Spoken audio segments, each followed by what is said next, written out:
And welcome back to the Grid Snaps podcast, the premier game development and design podcast. I am here with our regular co-host, Patrick. Say hello to the world, Patrick. Hello, world. All right, and I am also here with very frequent guest, the arcade expert, the arcade aficionado, the connoisseur of coin-op. That is Adam Pratt of ArcadeHeroes.com and the Game Grid, actually Arcade Galactic, I should say, in Salt Lake City, Utah. Say hello, Adam. No pressure. Hello, everyone. And I'm proud to say that the connoisseur of coin-op was improvised right in this moment. That was not pre-written in the notes. I feel really good about that. I didn't send him a check yet. So, welcome everyone back to the podcast. We have a really exciting one here today because let me just say, well, first of all, before we get rolling, I have to do the obligatory, hey, look, we have a thing that we're doing. And actually, I will say a couple of weeks ago, I got just a little emo about this. I went on all of my social medias, which is Rojo Games on Twitter, which is Rojo Games on Facebook, which is Rojo Games 80 on Instagram. And now, drumroll, Rojo Games on Parler. So those of you that are on Parler, you can go ahead and check me out there as well. And I was kind of like, hey, I'll admit, I was listening to a rival broadcast, not really a rival, actually, they're friends of ours. And they were talking about, they're doing a year in review podcast. It's like an anniversary for them. And they were talking about all their amazing listenership growth. And I was a little jealous, not going to lie, a little jealous there, guys. And I kind of begged people. I was sort of like, hey, can you please, if you're already listening to the show, tell your friends. And we did actually get a bump of listenership from that, so I appreciate that.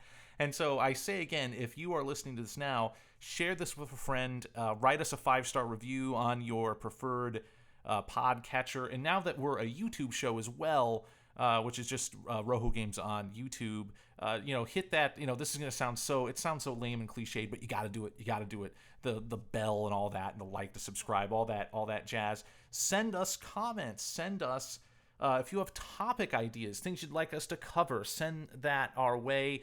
Nervous Pixels is Kip Carbone's contact on all the social medias as well. Adam, even though you're not an official show host, you're on a lot.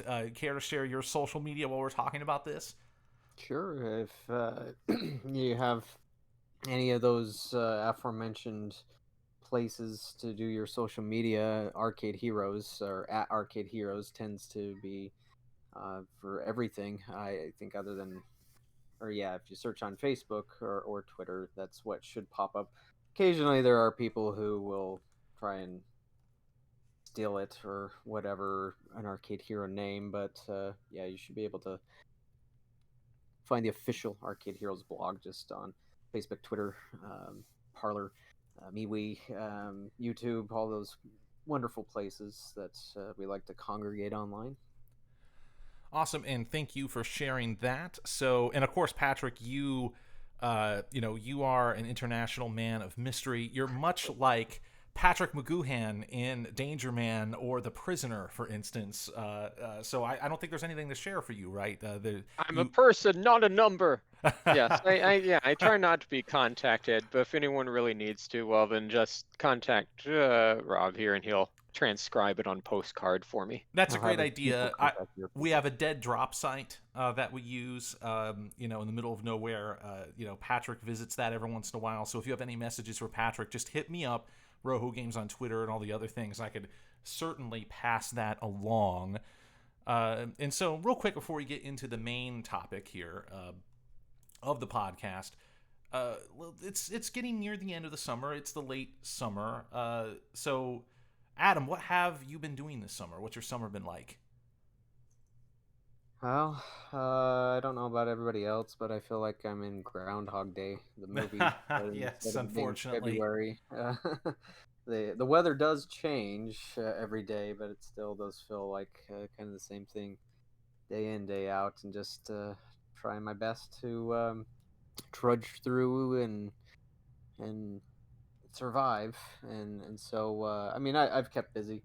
At my arcade, I've had plenty to do. I've brought on some new equipment, mainly from used sources, or I traded a Doctor Who pinball and got an older space shuttle pinball. Got a Family Guy bowling that got essentially on fire sale. That the guy that owned it, he lost the location. When you go out to places like bars and restaurants and whatnot, sometimes you'll come across arcade machines in their lobbies or something like that, and those are always run by what are called operators. It's very rare that the owners of the restaurant or establishment will own and operate those, and so they just use somebody else for that. So this guy, he had a location in St. George, Utah, which is almost Arizona, and lost that, and so just was selling it for cheap, and I was like, well, I can afford it, and it's a great price, so I'll go for it. And so I've been trying that. It's just tough because nobody really follows me on social media that lives here in Utah. Most of my Arcade Galactic social media followers are out of the state, and so when I announce something new, it's rare that I'll have somebody come in and say, "Hey, I saw you post about this." Well, I mean, once in a while it'll happen, but it's always somewhat tough. But yeah, just been trying that, trying to come up with ways to market arcades in times where people are afraid of leaving their homes in good part, and just trying to get through it, I guess.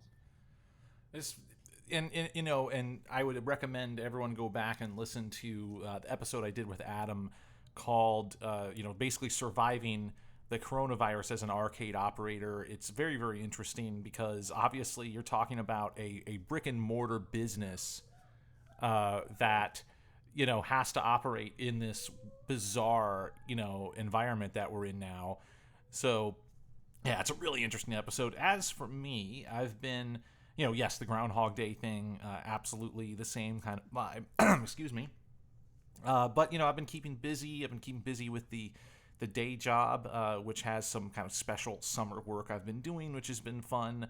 And I got about a few weeks left before the day job, I'm a professor, so the day job kind of kicks into high gear again.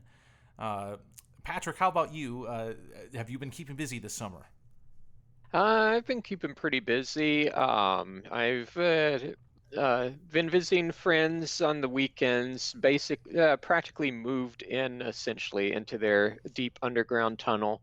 Um, I'm going to be visiting a friend out of state soon before the summer ends because he's got a pool and we have to take advantage of that. But otherwise, basically stay indoors at his place, but use the pool and play video games. And I've been playing a lot of Trails of Cold Steel lately. Ah, right, And Falcom.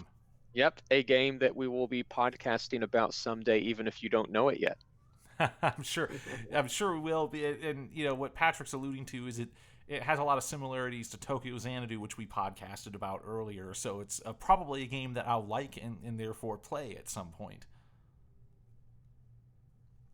All right, so let's move on here to the main topic of the show. So that is Toaplan, which is on my shirt. You can't see this because the co-hosts cannot see the video feed, but this, for those of you watching on YouTube, this is a Toaplan shirt. And where did I get this awesome Toaplan shirt with the Toaplan logo all spiffy here? I chose a royal purple for mine. Adam, why don't you tell the podcast listeners where they can get this amazing shirt?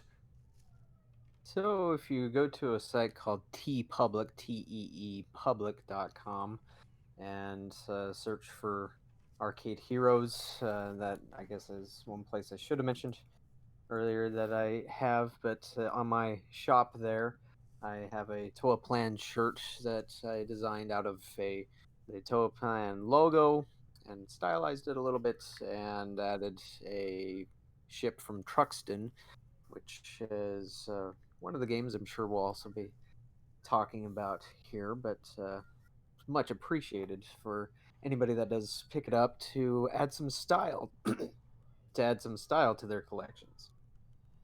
Awesome, and it's a great looking shirt, and I have now, I think this is my third shirt from your store now. I have a nifty Street Fighter one. I have a nifty NES processor chip shirt as well.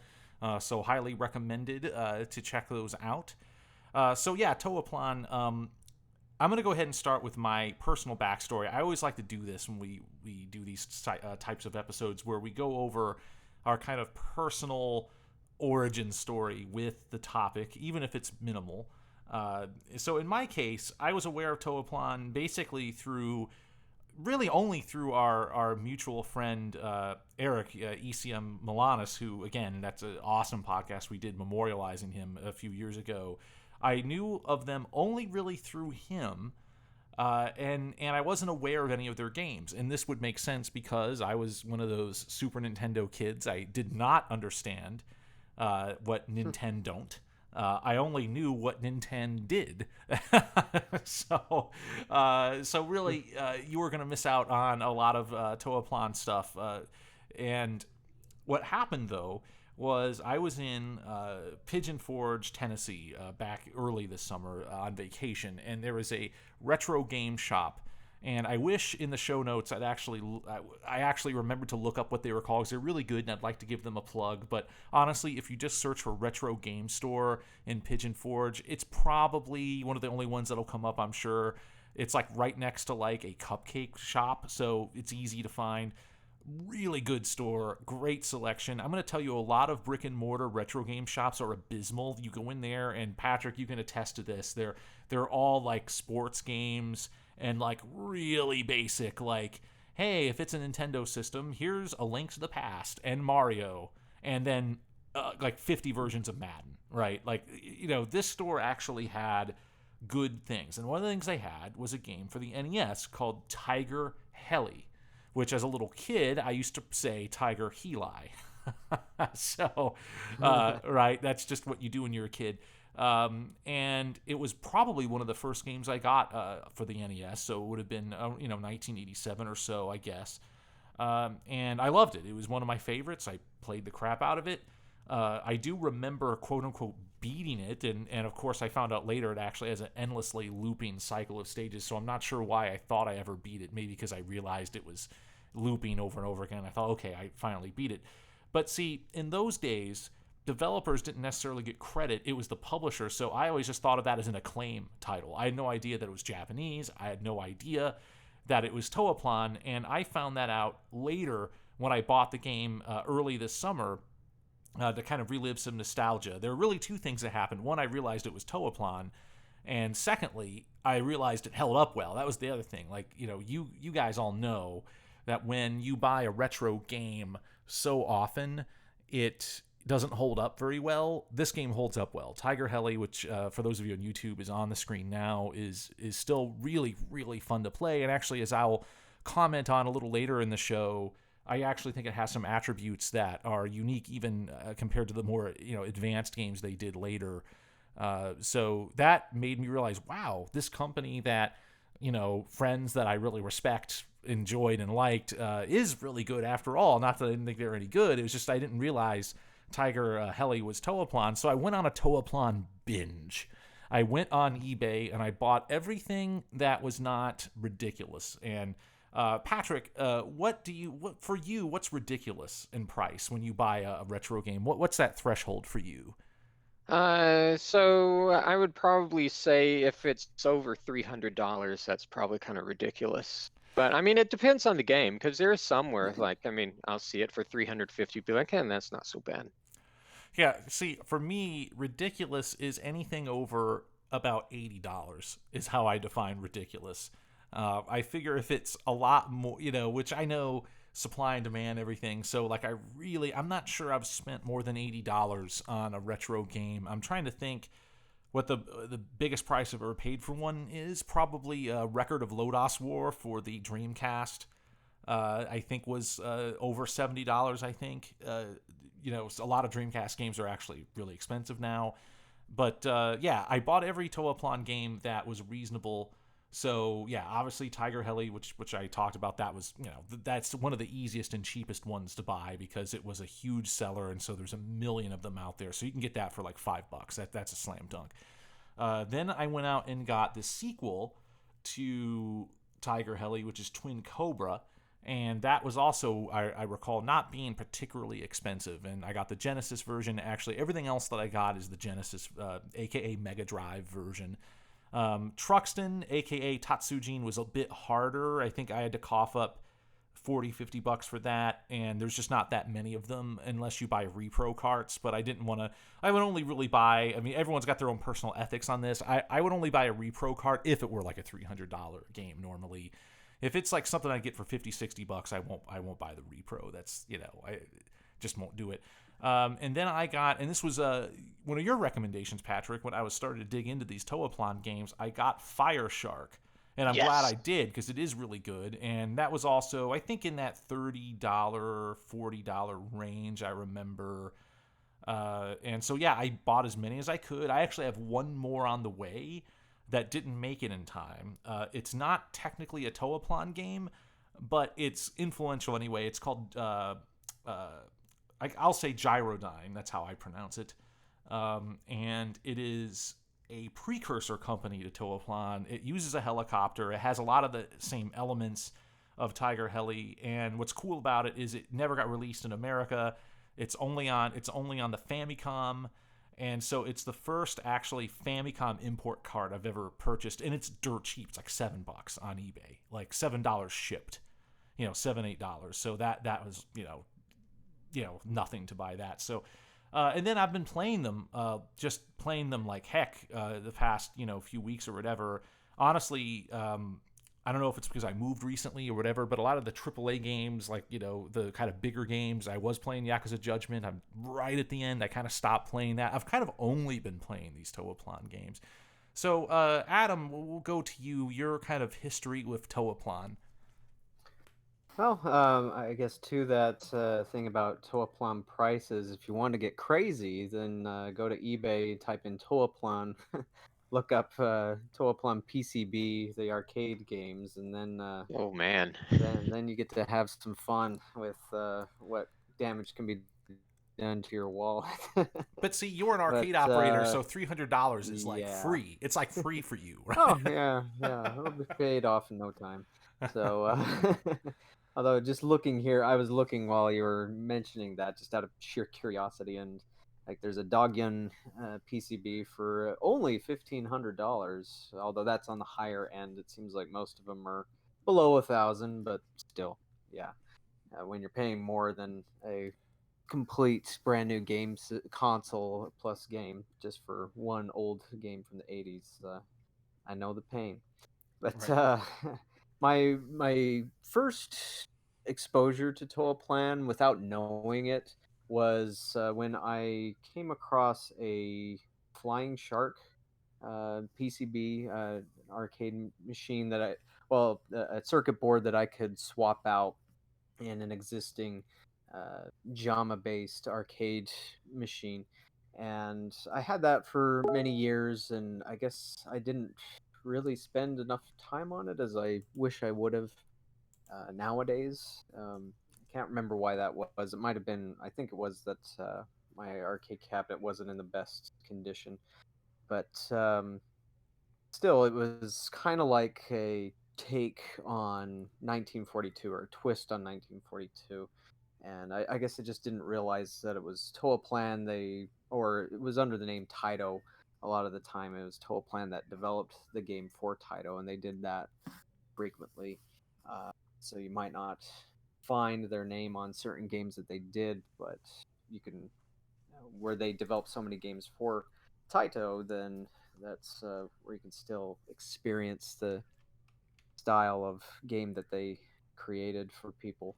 But for me, really understanding who they were came from two sources. One was Eric ECM, you mentioned, as I remember him asking about that a lot, or like if I played this game or that game, and it's like, oh no, not really.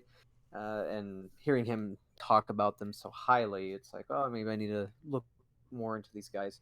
And then there was also Mark from Classic Game Room, or what used to be called Classic Game Room, and he reviewed several Toaplan games. He was a huge fan of Truxton in the arcade as well as on the Genesis, and but he reviewed some other ones like Zero Wing and whatnot. And so between those two, that's where I started to pay a little bit more attention to this oddball Japanese company that ended up making a lot of pretty awesome and interesting games with a lot of their own twists and character to them. I'd almost say that Toaplan design is a character in itself. Oh, that's a wonderful that's a box quote right there, Adam Pratt. I love that. So Patrick, your history with Toaplan. Yep. So in the arcades, there were a couple of their games that I remembered seeing. One was Twin Cobra, of course, that was pretty ubiquitous, or at least in my area, it seemed to be. And somehow, and I don't even remember where this was, I had also seen Zero Wing in the arcade. I had no idea they were by the same company though, but I was familiar with both of those. On the Genesis, I picked up Twin Cobra at full price. I knew about Truxton, but I didn't pick that one up. It was usually a matter of what's in stock at the local store, and I will blow all of my money on that. And so anyway, I ended up with Twin Cobra. Very happy with that port, which I'm sure we'll be talking about later. It was really when the Genesis carts were used and cheap at Funkoland. That's where I got Truxton and where I got Fire Shark. And then also, that was around the time that eBay was coming to prominence. So I started getting PC Engine versions, like the PC Engine version of Hellfire, which also had the Genesis version. And I started branching out. And at that point, after enough of those, I knew who Toaplan was. So I was actively seeking their games out at that point. There are a few that I never got because of what you were saying before about the ridiculous price. Like there's one called Slap Fight. I just love that name. That's Fight. great. It's one I couldn't find yeah. it cheap, unfortunately, or else I definitely would have gotten that. Yeah. Cheap appears to be $400 for that Yikes. one. So yeah, that's one that I never got. But anyway, the point was that it was really around the Funkoland era where I got enough of their games that all of a sudden I'm like, wait a second, these are all by the same company and they're all pretty good. And I picked those up. And of course, I mean, who can forget Zero Wing and the infamous memes at the turn of the century? Right, and of course I knew that meme forever. I didn't actually know that was a Toaplan game. In fact, that's probably people that were engaged in internet culture at a certain age, pretty much the age we're all at, right? I mean, that was one of the first great internet memes. All your base belonged to us, and of course, that's a Toaplan game, which of course I had no idea. I just knew the meme, you know. And it was only in the Genesis version. The arcade version didn't have those cutscenes, sadly. And neither did the PC Engine CD version. Right. Sadly. Which had a very interesting. I mean, it had different cutscenes. Yes. And the voice acting and all that, which was really cool, but not the English that people crave. Exactly. Yeah. Instead of the English-speaking cats, you got basically a Dark Fact clone. All right, so let's move things right along here. So what I wanted to do is talk about a little bit of the history of the company very briefly here, and then kind of dig into the Toaplan games themselves and their design. So when I was researching the company, what's really fascinating is that I think there's this misconception by the layperson that basically this is what happened, that, you know, you had the games industry that kind of rose out of the ocean, you know, both in America and in Japan and in Europe, and these big, mighty corporations rose to prominence, you know, Activision and Blizzard and Sony and Nintendo, and they rose like titans out of the water. And then, you know, sometime in the late 2000s and, you know, 2010, 11, the little scrappy indie devs fought back against the mighty corporations, when in reality it was more, you know, in the beginning of the games industry, because the industry wasn't mature, you actually had a lot of what we would now call indie developers. We didn't really have that term back then, right? Or that even way of thinking about it. That's almost like a marketing hustle now, like being called indie. You know, more, you know, I think it's at least a little bit marketing, because look at these companies like Toaplan. They were indie in every sense of the word. They started out, what I find interesting is two of the principal members of this company, who are get the names right here, Tatsuya Uemura and Masahiro Yuge, not the only members of Toaplan, but the ones that tend to come up a lot in interviews you can find online. They're both musicians. They were both musicians that kind of discovered, hey, look, this would have been in the early 80s. Electronic music's the way to go. And so computer games are going to be something that's obviously at the forefront for that. But what I find interesting is that I know Tatsuya Uemura talked about how a game company wasn't considered like a proper profession, so they didn't advertise. You had to kind of seek them out, almost like in a shady back room somewhere. And the first company he joined, one of the precursor companies to Toaplan, was a company named Orca. And what's really hilarious is that he joins Orca, and then like a week later, the sign that says Orca on the elevator's removed. Like it's taken down, and he's showing up to work, and all the signage is being taken down for the company. This is a bad sign, right? I'm sure if the other co-host Kip were on this podcast, he'd be laughing because this is as blue collar as it gets. The signs are taken down, the drinks are taken out of the lounge, like whatever that is, and then apparently the Yakuza showed up, 6 months later, and just like kicked them out of the building. So that was Orca. Right, the doomed first company of Tatsuya Uemura. And then they kind of eventually sort of congealed into Toaplan eventually. Now, there's a game I'll mention very briefly, Gyrodyne, I already mentioned it, that came from one of those precursor companies. It came from, I believe, Clax is the name of the company, if my research department has delivered me accurate information. And Gyrodyne is very interesting because it looks a lot like Tiger-Heli. So before we go any further, Adam Pratt, I know that you had a prior engagement coming up here in a few minutes, so just we record these live now, so I'm going to go ahead and give you, so I don't want a big disruption here, so I want to give you a quick moment to comment on anything that you might want to comment about when it comes to both Toaplan and their early games, which would be Tiger-Heli and Twin Cobra, the sequel. Anything you want to hit now before you actually have to leave us? Sure.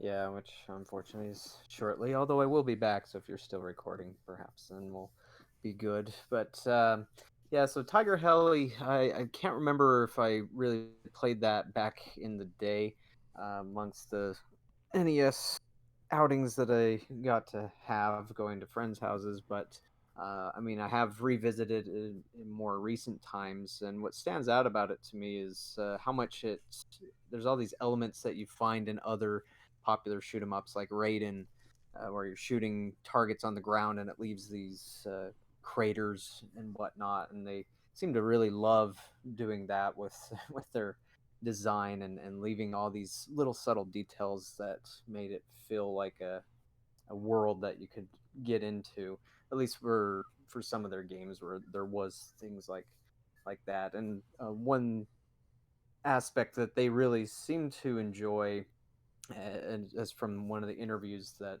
I read, was that they preferred making vertical scrolling games, scrolling shoot 'em ups, and just for whatever reason got most of their enjoyment out of developing those titles. Granted, they had a lot of other stuff out there, and I guess it's those other games that stand out to me for their quirkiness. Like there's one that's really obscure called Gox, Ghox, and it's essentially a breakout or an Arkanoid clone, but to me it's one of the best ones that I've ever played. Because it's so much more than just breaking bricks with a paddle. It has creatures that you have to battle, and there's these treasure chests and all sorts of power-ups and all these things going on, and seems like it's just one of those games that got overlooked in the sea of all the other releases out there. I've not played that one on an actual arcade machine. Seems very rare, but there's other means to get to things like that these days. Indeed, there is. Yeah.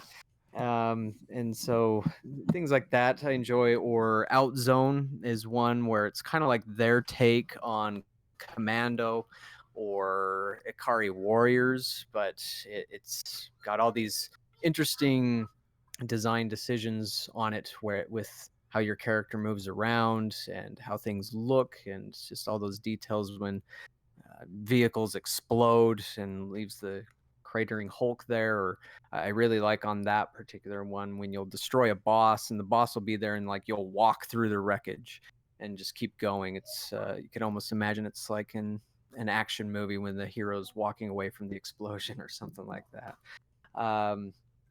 Or Snow Bros is another one that doesn't fit into most of their other games. It's obviously Like Knuckle heavily Bash. influenced. Right? Yeah. That was one that in the run up to this, I had heard about it before, but I never played it. But I found that to play, and that's so bizarrely quirky, and it's so much fun.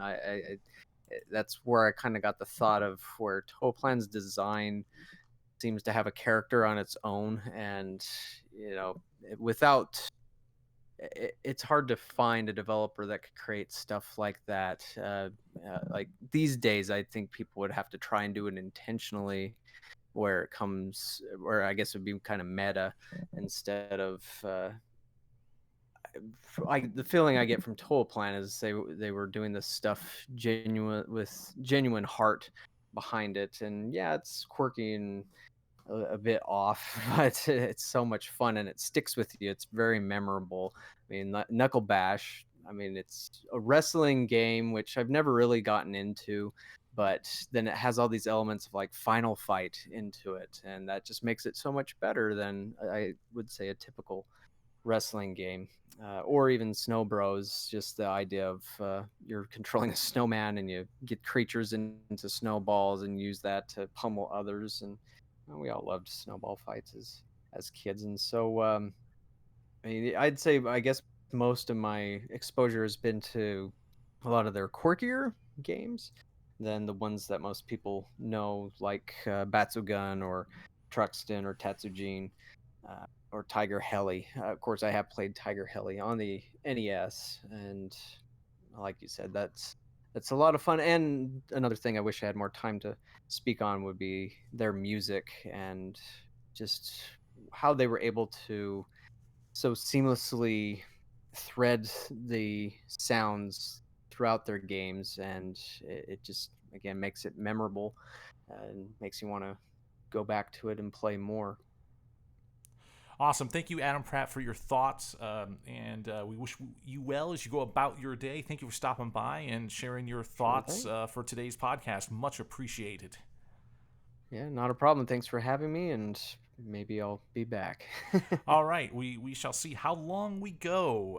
All right. So, yes, thank you again to Adam Pratt, ArcadeHeroes.com, and the Arcade Galactic Arcade in Salt Lake City. So, talking about the early Toaplan, so one of the things, Patrick, that I discovered in my research is that, and this goes back to what I was saying before about the whole indie game thing and the fact they really were, like a lot of Japanese companies, like Hudson was like a radio equipment company that got into computers, and they just, hey, we sell computers, we should make games for them, right? Like, it's just so charming how the industry grew.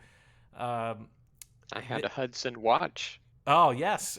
So when you read about, like, let me tell you, we spend a lot of time talking about game development best practices on this podcast and how it works. And Kip and I have had a long-running series we've done all summer about game dev from soup to nuts and everything. And really, Toaplan, they operate more like a rock band. Their teams are 5 to 6 people large.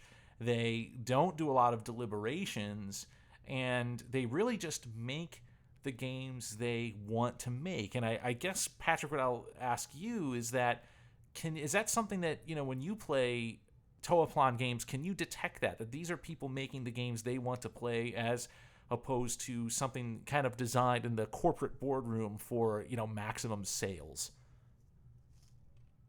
Well, the short answer is yes, but my view is going to be a little bit clouded just because of when I was playing these games. Where, I mean, on the Sega Genesis, it was like surrounded by companies like that, which were basically making the games that they appeared to want to make. What I would say about Toaplan is not even so much through the gameplay, although I know there's a lot to be said for that. But when you look at the themes of their games, uh, I mean, just using Twin Cobra and Fire Shark as an example, there seems to be this military theme, which it wasn't necessarily unheard of, but it definitely seemed like people at the company had an interest in uh, those kinds of military vehicles, the World War II fighter planes, the attack helicopters, etc.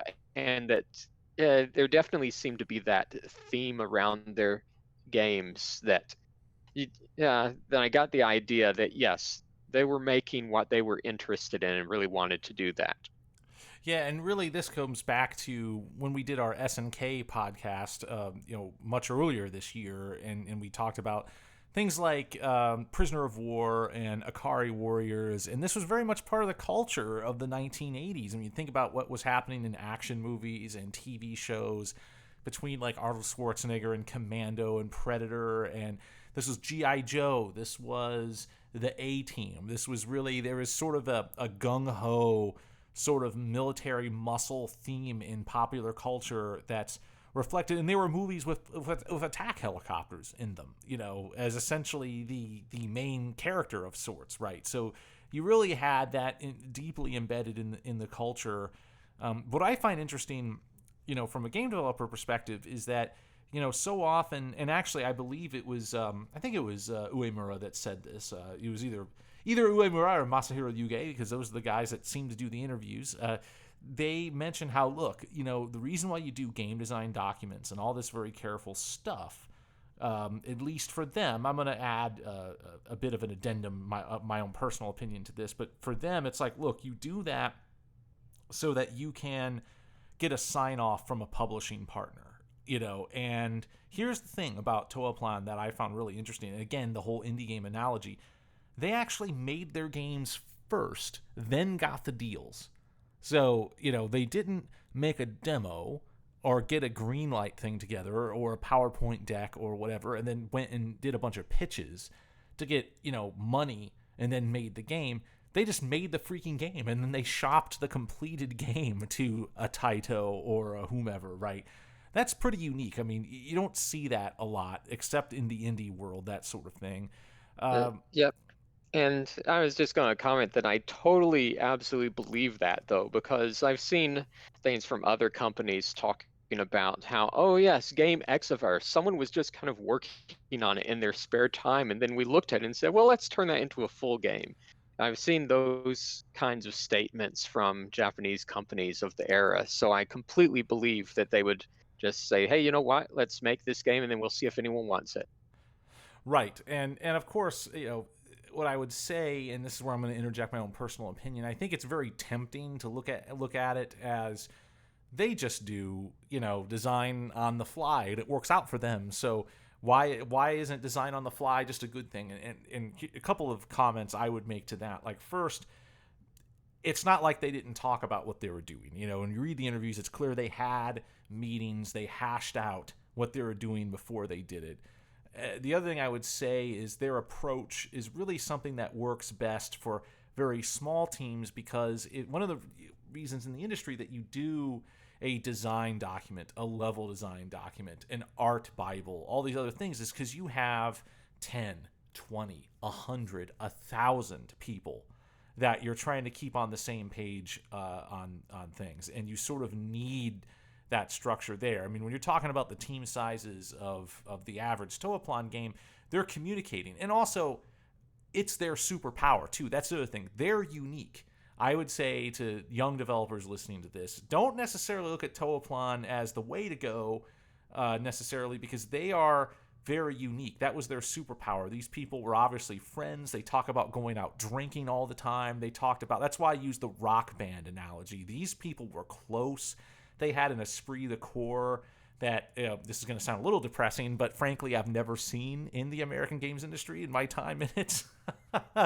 And all of that just facilitates a really tight communication loop that I'm quite jealous of, and does, I think, eliminate the need for a lot of, the sort of design documentation type work that you would normally do to bridge those sorts of gaps. And also they had a very clear idea of what they wanted to make. They're well practiced at making it, and what have you. There are a lot of kind of design document looking things on there that have Toaplan's name on them that look like they're design docs, but then when you read the interviews, you find out they made it after the fact for like posterity. It's not really, they weren't making those documents beforehand. I think they did make like, sprite sheets for the programmers to, back in those days where you actually used graph paper and made the sprite, and then a programmer would have to like program that in using the coordinates. I think they did that sort of documentation. But as far as what we would consider traditional documentation, it doesn't seem like they did a lot of that, at least in their early days. They did get up to 50 people, I think, at the end, which probably felt massive to them.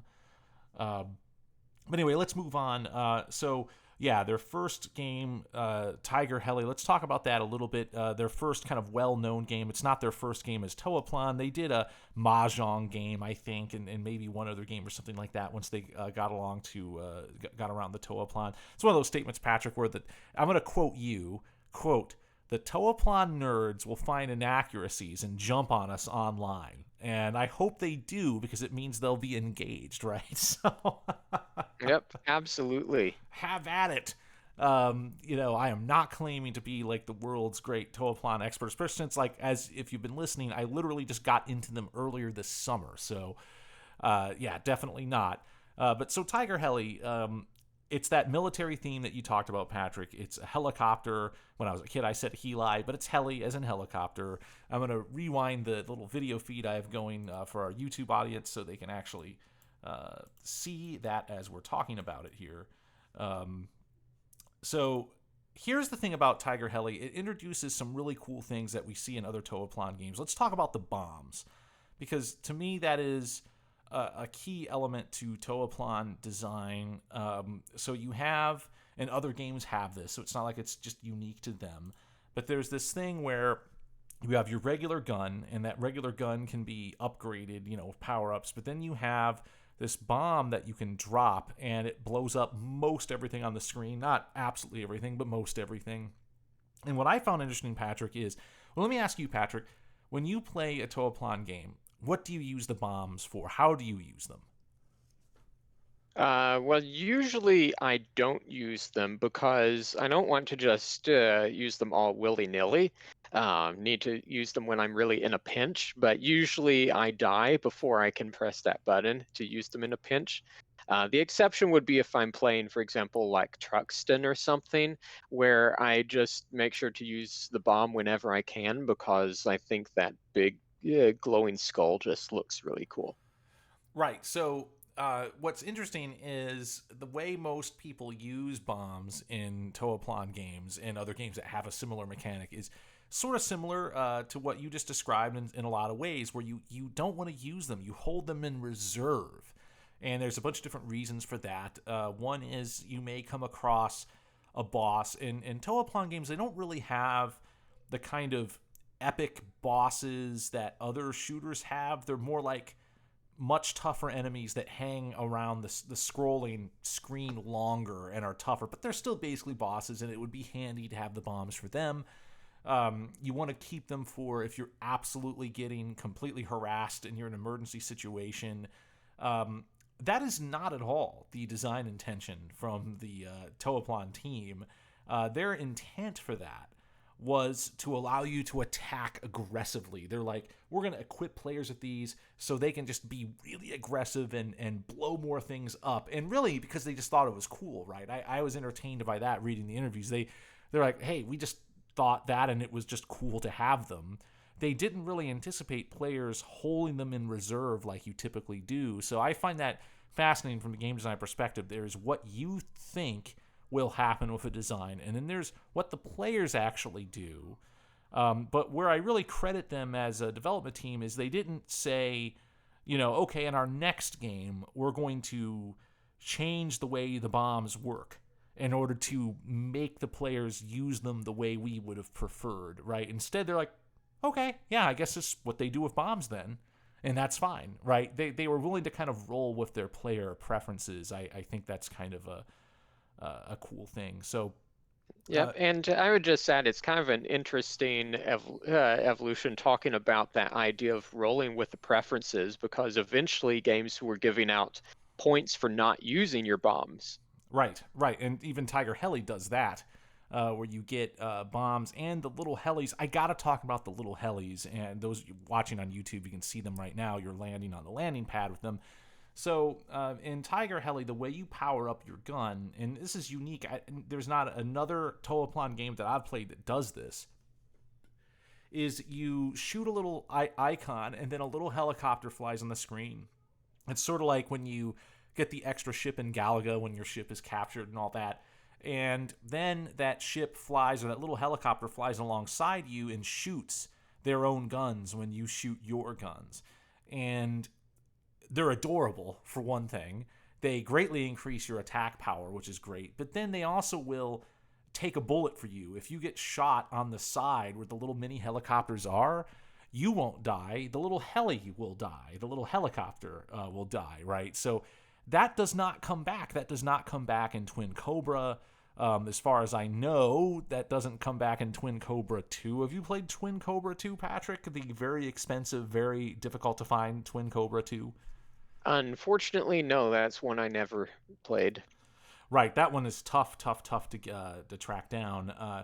But I love that heli mechanic of the little helis, and that's the way you sort of power up your regular guns. It's really unique, and I love the music that they came up with when you get the little helis. It actually changes the music; it becomes different. So it's just a really unique thing about Tiger-Heli, and it's probably why, despite having played all these other awesome games, and they're all very entertaining, I think Tiger-Heli does still remain my favorite, and I would love to track down, I know I can just get the ROM of the arcade version. Yes, I know at any time I can find that, obviously. But I'll tell you, Patrick, there's a legendary, I think it's a PS1 compilation, right? The Band Presto compilation. Am I thinking of the right thing? I don't know for sure. Ben Presto is possible because they published some of Toaplan's games in that era, but I'm not sure if that's the name of the collection. I believe there was a collection, and again, it's many hundreds of dollars on eBay now. And I think it was for the PS1, but I'm not 100% sure. I didn't put it in the research department, didn't put it in the notes, so it's in my memory.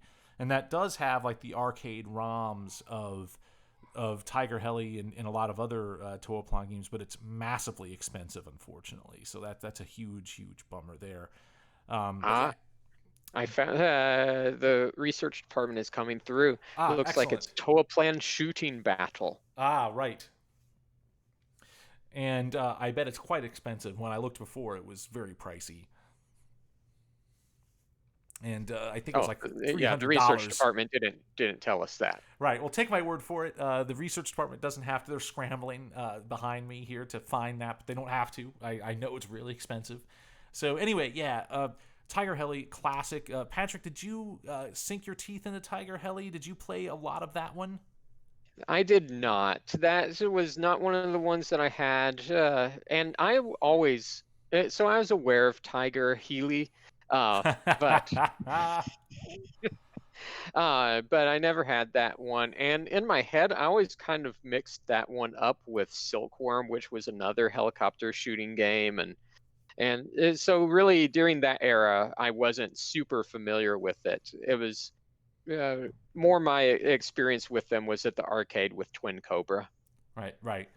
All right, so let's move on to the next kind of couple of games here from Toaplan, and then we can use that as a kind of springboard to talk about some kind of design philosophy that I think is endemic to the company. So let's talk about let's jump over to Truxton, aka Tatsujin. I will fire up that video now here. So Truxton, first of all, it's a sci-fi themed game, so we're kind of we're kind of getting away from our military theme a little bit.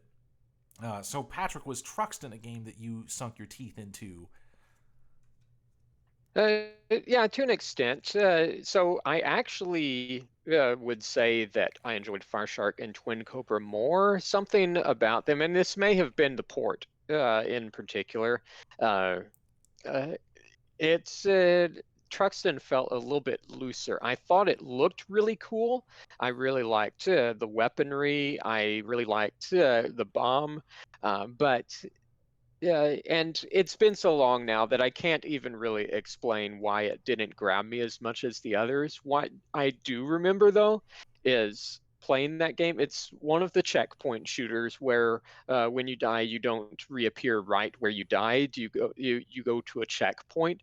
Normally that means going backwards, but in Truxton, sometimes it means going forwards. So there was more than one occasion where I died against a boss and then I reincarnated after the boss. Yes, And actually, so that's and yeah, unique. Yes. yeah.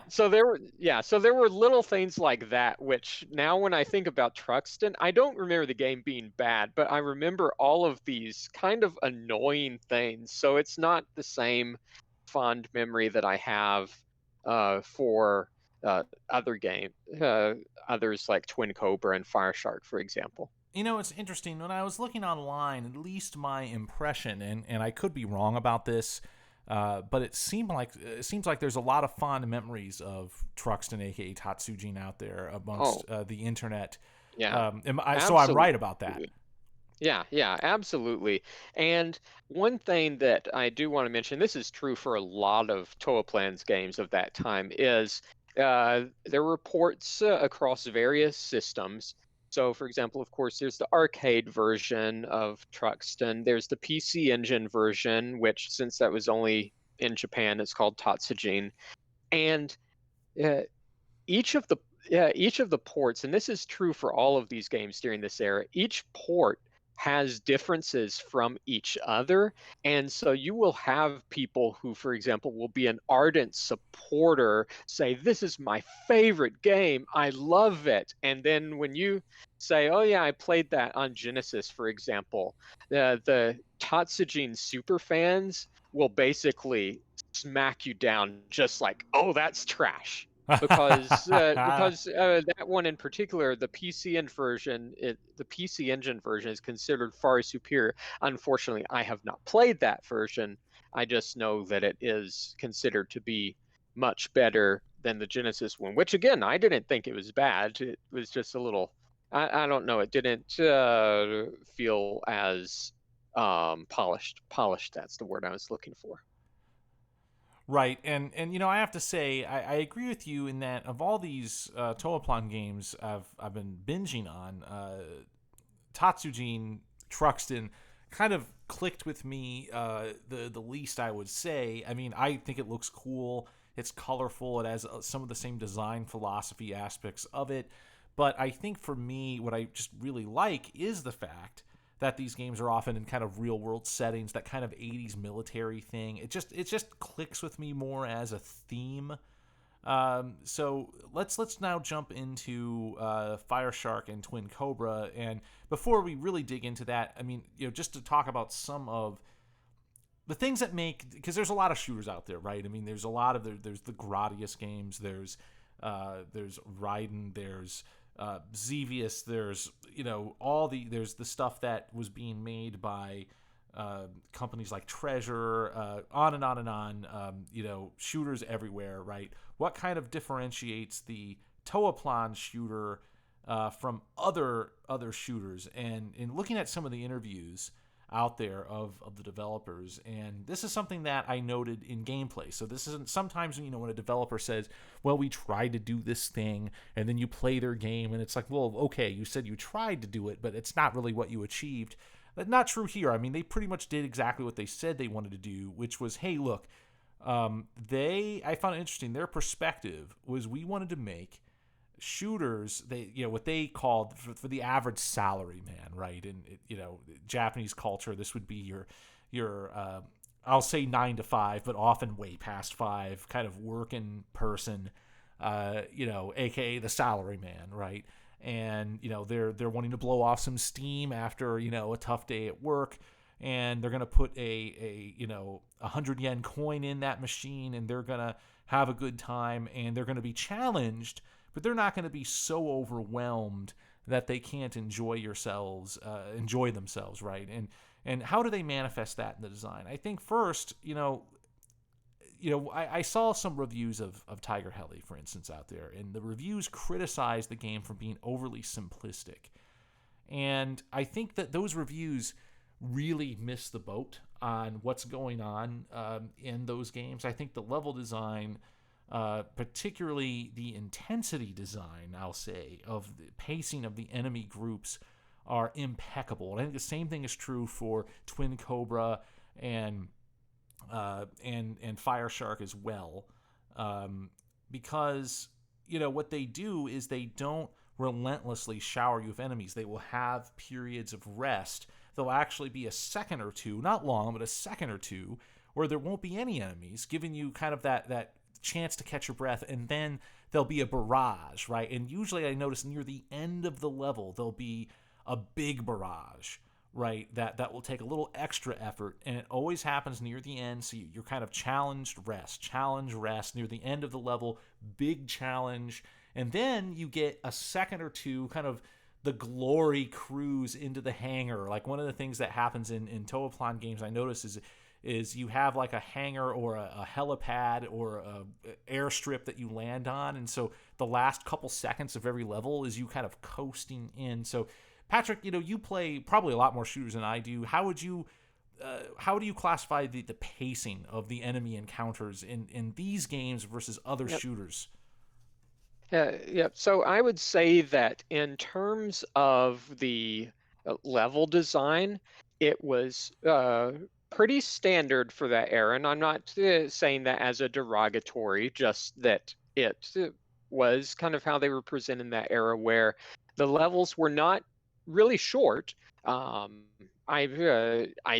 don't have a time offhand, but whereas in modern shooters, the modern bullet hells, maybe the level lasts 2 minutes or 3 minutes, for example, you'd be looking at longer levels that lasted maybe 6 minutes long, and that was pretty standard at the time.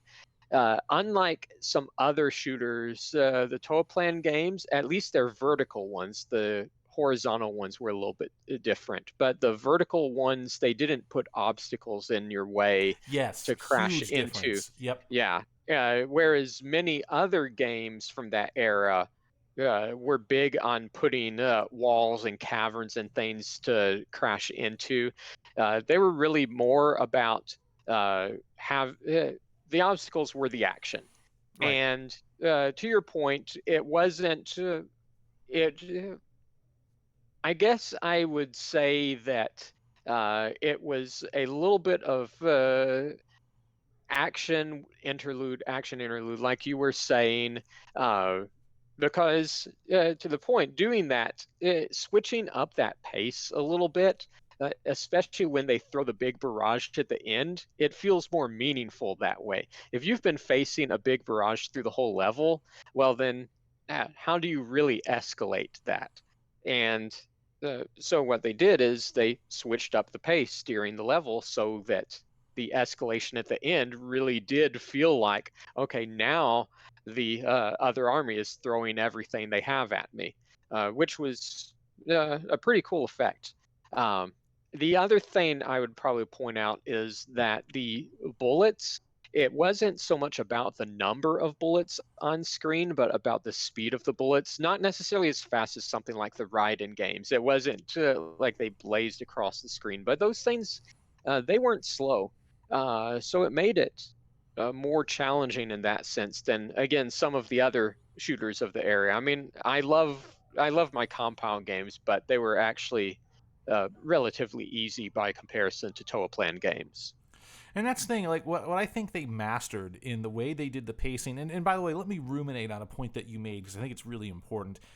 You might say, well, how can you say the level design's good when there's not actually obstacles that you, other than the enemies themselves? And I would say the level design is really good in terms of the enemy encounters. They are focusing on that.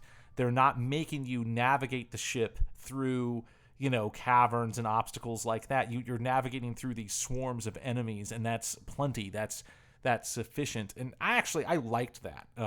Thinking about shooters I've played where you are sort of dodging through caverns and things like that.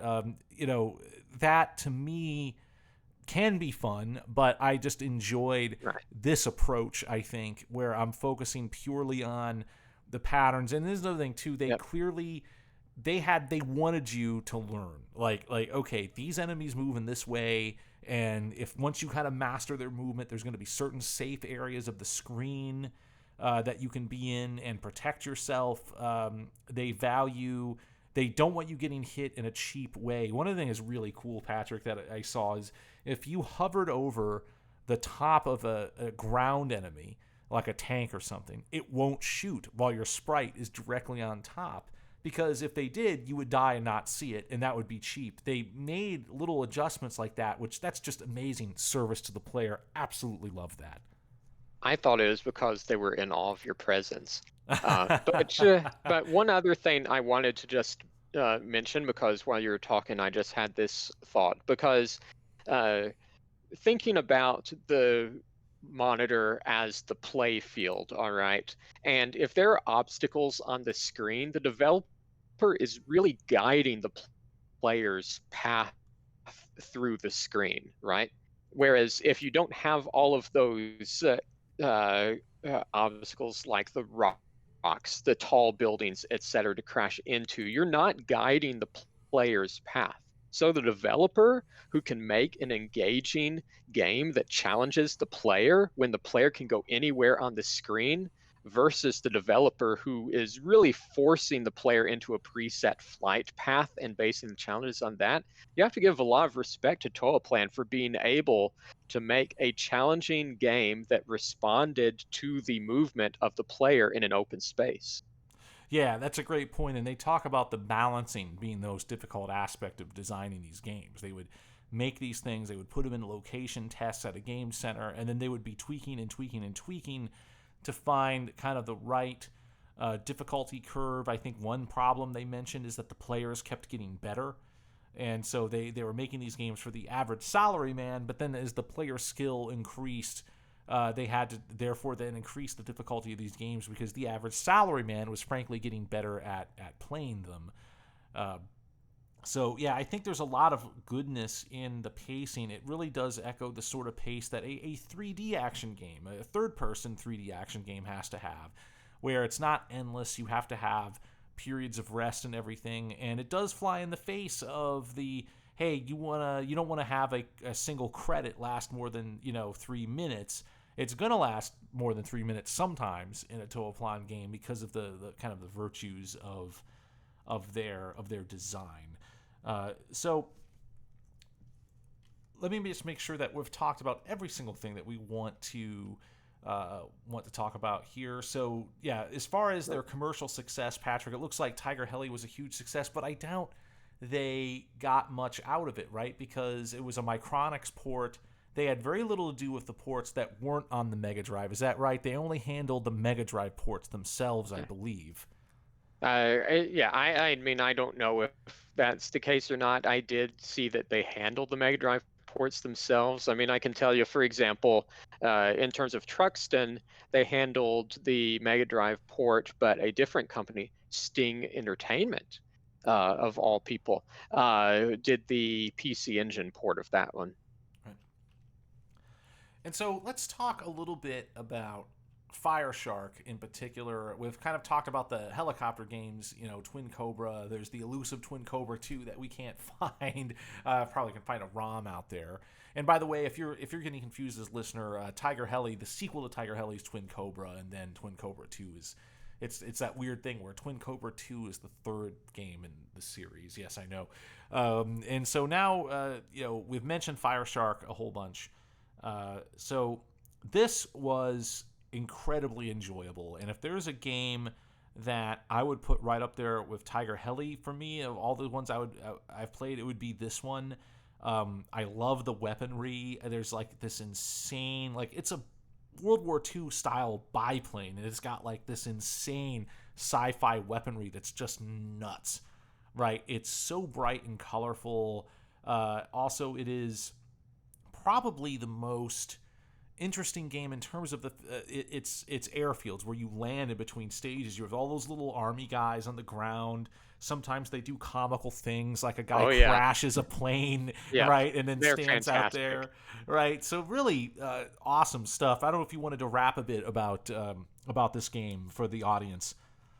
So again, I'm going off of memories here and not having just played it like the other day or anything. But of the 3 Genesis games we've talked about, it is definitely my favorite, which is amusing because unlike you, I actually like the space theme a lot better. And in fact, war type things turn me off. And Fire Shark is like the most World War-ish of the 3, but it was my favorite game. I thought it was a great call out that you had with the weapons, because I think that Fire Shark has my favorites, and of course the people in between. I mean, that felt like a reward for beating a level because it's like, ooh, I want to see my little men. I want to see what they're doing this time. So in an era before we had cutscenes and cinematic sequences and all of that, that was a little guilty pleasure to look forward to. As an aside, it's funny that the Toaplan guys say, well, look, any kind of story elements our games had were done totally after the games were done. They didn't care about that stuff at all. They just made what they thought was cool. And then whatever, if there was any lore that those games had, they were just sort of added in post. It kind of goes back to, we did that podcast on Service to the Player, and we talked about how you focus on the game mechanics first, and the setting and tone and the mythos and all that comes like, almost a distant second. And I think these games reflect that. And of course it's appropriate for the genre, right? I mean, these aren't the type of games you're going to have a long, story monologue necessarily. All right. So, this company, Toaplan, they did go out of business around 1994, but their lineage continues. There's companies such as Cave that have formed kind of in the ashes of them. Although, Patrick, there is a Toaplan game that we haven't mentioned yet, and like, what you just said about, well, I haven't played this one in a while. I haven't played this one in a while either, but it's worth mentioning because I think Toaplan fans that are listening to this know it real well. So I want you to set the stage with this, Patrick. You took me somewhere to a convention one time, and you had me play a legendary Toaplan game. Please describe to the audience what that game is. All right. So that game's name is Batsugun. And Batsugun. they had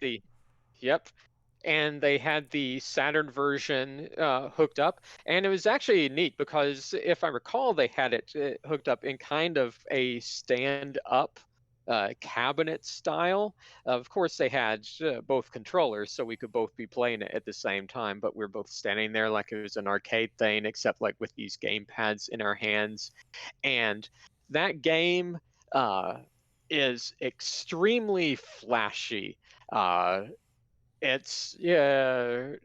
trying to recall exactly what Batsugun stands for, but it means something like explosive or incredible or something like that. And when it came out, I mean, it really had to be like a blast in the face of shooter players because I mean it's so colorful. The weaponry is just ridiculous, filling the screen, and also, I mean, the number of bullets was hugely exponential beyond any of the other Toaplan games. It was just an extremely in-your-face game, and I remember when you played it, and at one point we're playing, and I have the super powered up weapon, and I was flying around. Since I was so powered up, I wasn't really worried about dying, and I just glanced over at you, and you had such a look of joy on your face that, I mean, that's going to be plastered in my memory forever.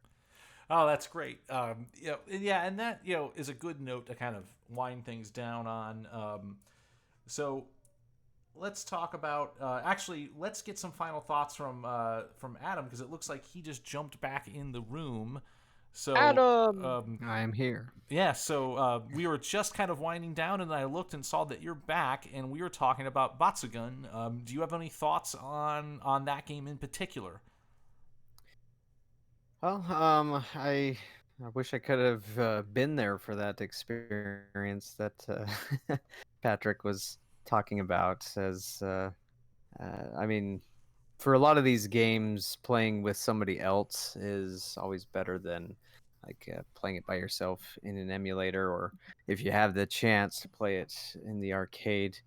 I mean, it is really unfortunate that for Batsugun, it was kind of their swan song. I mean, considered the first bullet hell shooter by most, but I think what really was good for me from what I've played of it, I haven't played it extensively, but I've played it some, is that where you are the one that's sending out the bullets, the bullet storm, so to speak, is what is really satisfying, and I think that's probably what you were experiencing there. But it also had all these elements that so many other companies picked up on, with having these characters and different abilities, different ships. That wasn't really common, or if not at all, in 1993 for those types of games, and so definitely a cut above what you would expect to find with the writing games. And even though the writing games are a lot of fun, I have Raiden 2 at my arcade, and I don't have Batsugun, unfortunately. But yeah, it's a timeless game, and it's just such a shame that Toaplan didn't exist much longer past that. But as I think I caught you saying, they did live on through other companies, and their style lived on in things like Cave and Psycho and other companies that were obviously influenced by titles like Batsugun and their others. Right. And, what I'll say kind of as we wind things down here is that, a lot of these games are deceptively simple, but there's a lot of Yeah. thought and depth that goes into the enemy encounter alignment, the control of the ship, the power ups. It's really a case scenario. There's a old Miyamoto quote that bounces around.